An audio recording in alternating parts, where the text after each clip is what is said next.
Welcome into Jungle Tales, a Pirate baseball podcast. On deck for East Carolina, following a 3-1 week, is the UNC Wilmington Seahawks, and the Pirates and Seahawks doing battle tomorrow night at Brooks Field in Wilmington, the second of three matchups between these programs this season. And right now, to preview things, very excited to welcome to the show the longtime UNC Wilmington staffer and head coach now for the last several seasons, and that is Randy Hood. Coach, we appreciate your time today. Yep, appreciate you having me. Absolutely. As I take a look at things, we're here at the midway point of the regular season. Your ball club is 14-14, 2-4 in the CAA. And so, since the Pirates and Seahawks, met here a couple weeks ago down in Fayetteville at Segra Stadium, a game which you won 9-4. What are your thoughts on just the big picture of the season up to this point? Yeah, coming off of that midweek win in Fayetteville, we were heading into our first conference weekend, and over the last 2 weekends in conference, one at Campbell and one here against North Carolina A&T. We've basically gone 2-4 in the league.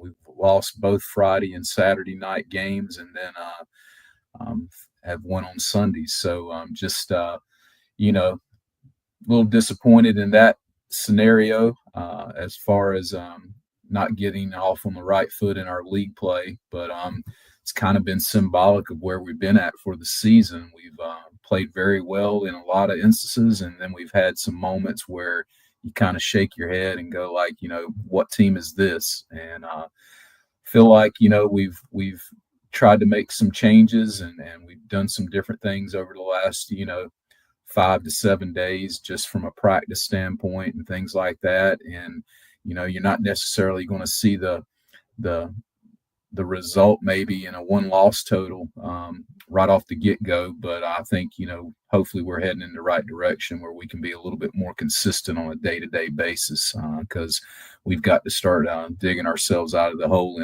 in our league play, especially on the weekends. In that 9-4 victory over East Carolina in Fayetteville back on March 18th, your ball club produced 15 hits. You had 6 guys in that contest with 2 hit games, one of which was Tanner Thatch, the junior first baseman, leading you with his .333 average, 4 bombs, close to 20 runs driven in. He, by D1 Baseball, as well as other publications, is one of the most, highly draft eligible guys throughout this country. Tell us about Tanner.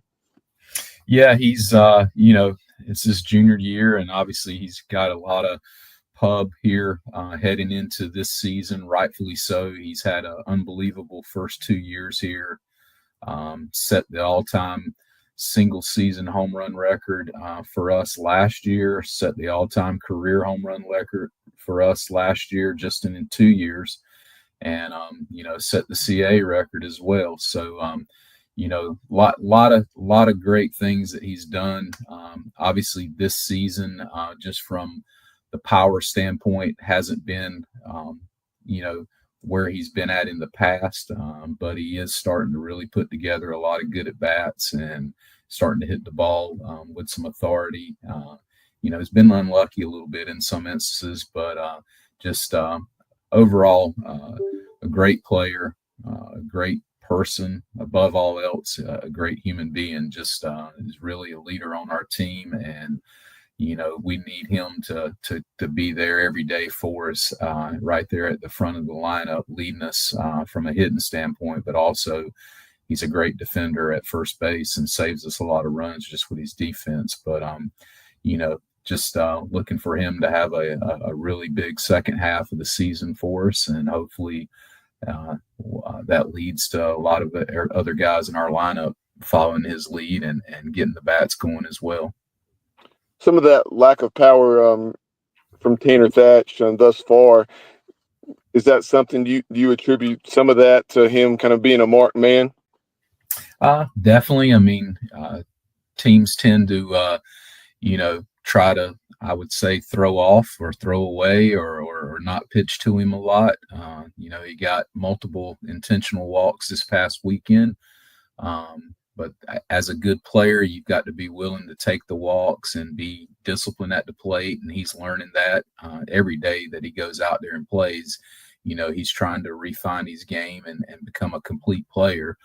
But, just sometimes it's just the way the ball bounces. He's hit a lot of balls hard that have either been caught right at the wall, or maybe the wind hurt it, or whatever the reason is. But the one thing he's not going to make excuses, and he's going to continue to go out there every day and be Tanner Thatch for us, and that's always a positive for us to have that person on our team.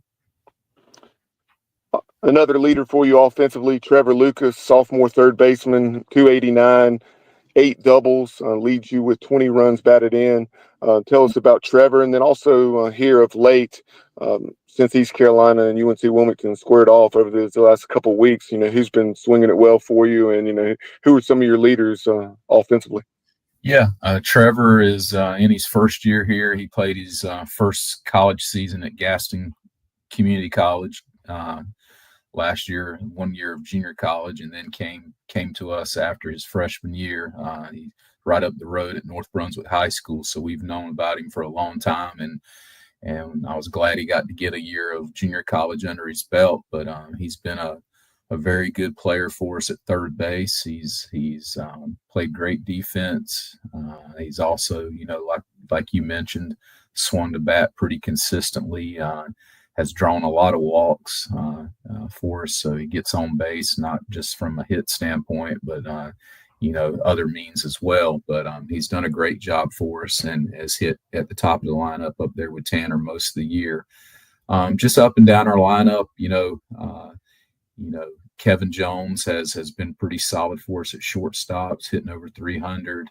Alex DiMartino in year 3 is doing another good job for us, and just guy lately that's kind of got thrusted into the lineup is Brady Thompson, a freshman, and he has hit about 380 over his first 34 college at bats, and just has done a good job for us. But for the most part, I would say some of our struggles is just we haven't been consistent on a day-to-day basis from a hitting standpoint. But I thought this past yesterday, we got I think a 13-0 run rule game, but we finally just started putting a lot of good quality at bats together, and situational wise, we were able to do a lot of good things, whether we're moving ground balls to score runs, or we're using the bunts, or some stolen bases, or just getting some things going on the bases. And that's the kind of baseball I feel like we have to play versus sitting around and waiting for a home run here or there. We got to be able to make things happen. And when we do that, I feel like it just gives a lot more confidence up and down the lineup. One of the things that allowed your team to have that 9-4 victory over the Pirates in Fayetteville was the fact that you didn't issue a lot of free passes. East Carolina, on the other hand, did, especially in the early innings. A guy that pitched very well for you in relief was Aubrey Smith, needing just 54 pitches to work 4 innings, where he allowed just 1 run. I noticed last week he had a very solid start against Charleston Southern. Are you sure what your pitching plans are going to be for Tuesday night? Yeah, we're going to probably Coach Godwin and myself. We talked about 30 minutes ago, and I think he mentioned that they're going with Jaden Winter, and we're going to start lefty Jack Gibson. And sounds like, if we can get whatever we can get out of those 2 guys, it's going to probably be more of a bullpen day for both teams. But you never know, how the guys start out. And so we're hoping to get a good start from Jack. His first 2 outings, if you look at his stats, hadn't been great, but he's a guy that's a sophomore from up northeast North Carolina, First Flight High School. So he's from that part of the area that you guys are currently in, or a little bit northeast of there of Greenville. But we got a lot of trust in him, and we got to get him going a little bit because we're going to need him down the road. But it's Aubrey Smith's been great. He's starting to really throw the ball well over the last 2 to 3 weeks. We had high expectations for him coming into the season. Got off to a little slow start, but starting to throw the ball well. And overall, for the most part, if you look at our overall stats, we've really thrown the ball pretty good and done a good job from a pitching standpoint, especially on the weekend, especially with our starters. We've just had some, like I said, some moments at different points of the game. I think going into our first 13 losses, I think 8 or 9 of them, we were either leading or tied going into the 7th or 8th inning. And whatever it be, just, not picking up some runs that you need to, or cashing in when guys are on base, or making a defensive mistake, or just,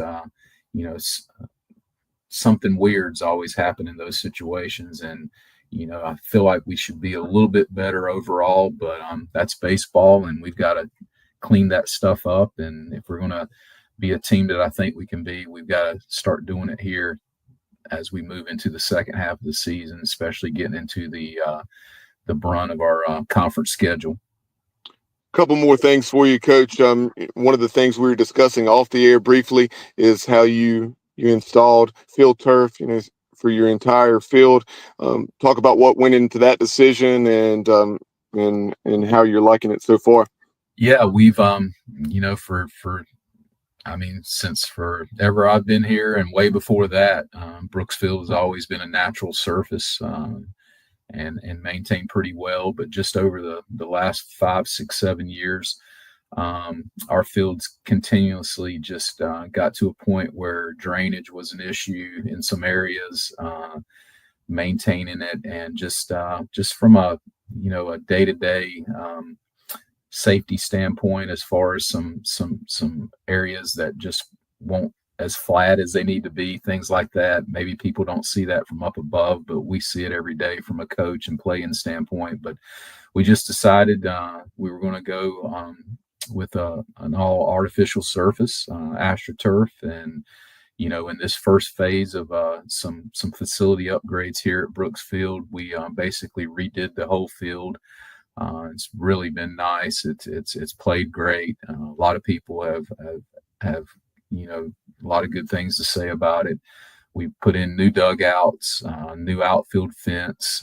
We moved the dimensions a little bit from what they were. Down the lines are a little bit shorter than what they used to be, and also in left field, all the way going from left field line to center, we put a 5-foot fence, which is very similar to what you guys have at Clark LeClaire. With our berm being there, I like the aspect of people being able to be down at the fence level as well. And so we did that, and we've raised money to put up a new video board, which we thought would be in by now, but it hasn't. So that's the only stinker of the whole thing, is we don't have that up yet. But that's phase 1 of our overall facility phase, and hopefully here in the next 3 to 4 years, we can do some things with the stadium and with some of our player development areas as far as our locker room and offices. And final thing for you, you referenced the 2 and 4 start in league play. Pretty competitive conference with the likes of Northeastern, College of Charleston, Campbell, etc. As we're here, 2 weekends gone in conference play, tell us what your ball club's going to need to do in order to close this season out the way you would like. Yeah, we're going to have to start winning series on the weekend. Real simple. We got to start playing better. We got to start cleaning up some mistakes. We got to start taking advantage of some opportunities that we have. Like I said, we've left a lot of runners on base where a ground ball just scores a run. But, we've been very successful here. I think we've played in 8 of the last 9 conference championship games. So there's a standard here, just like there's a high standard there at East Carolina, that winning is something that everybody in our program expects here. So we've got to start winning some weekend series, and we got to start doing it this weekend and start climbing our way back up these standings to where we put ourselves in a good position from a postseason standpoint. So that's pretty much the basics of it. We've just got to start winning some conference series and needs to go ahead and start real soon. Pirate Nation, that is UNCW head coach Randy Hood. Coach, we appreciate your time today. All right. Appreciate it. Thank y'all. For everyone tuned in, be sure to follow us on social media on X and Instagram, as well as YouTube. You can find us at Jungle Tales Pod, and then on Facebook as well. At Spotify, we can be found by searching Jungle Tales, a Pirate Baseball podcast. But that will do it for this edition of On Deck. We'll talk to you soon, and as always, go Pirates.